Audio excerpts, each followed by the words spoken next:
Hi everybody, let's set up this brand new iPhone 15 together. And first of all, just turn it on, and after this you would see this greeting at many different languages. So just swipe up and choose your preferred language. I'm gonna stick with English, and after this you would need to select your country and region.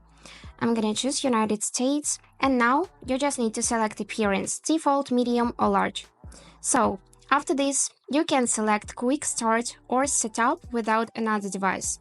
I'm gonna select this option and then tap the Continue button. Here we would need to choose a Wi-Fi network.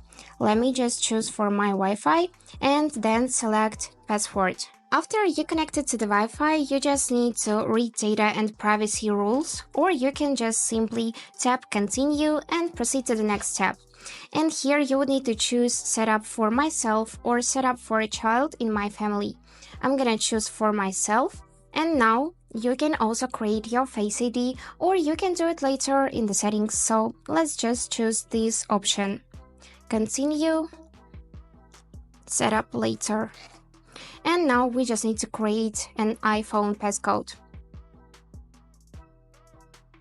So if you had an iPhone earlier before, you can transfer all of your apps and data and choose one from the 4 options from iCloud Backup, from another iPhone, and so on. Or if you want to just set up as a brand new phone, you can just choose this Don't Transfer Anything option. And now you just need to enter your Apple ID and your passcode. After this, simply agree with terms and conditions, and let's see what's next. So here we just need to wait a couple of seconds till it will be signing in. Now you can add cards to Apple Pay to send money to friends and make secure payments, or you can just set it up later, like I will do now. As for the same for this series, so I'm gonna set up later in the settings. And here you can see the information about an iPhone analytics. So you just need to agree to send your diagnostic data, or you can select this option to do not share. I'm gonna choose this one, and now tap the Continue button.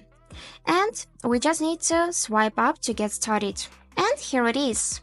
So now you can use your brand new iPhone 15. And that's it for today. Hope this helped. Thank you for watching.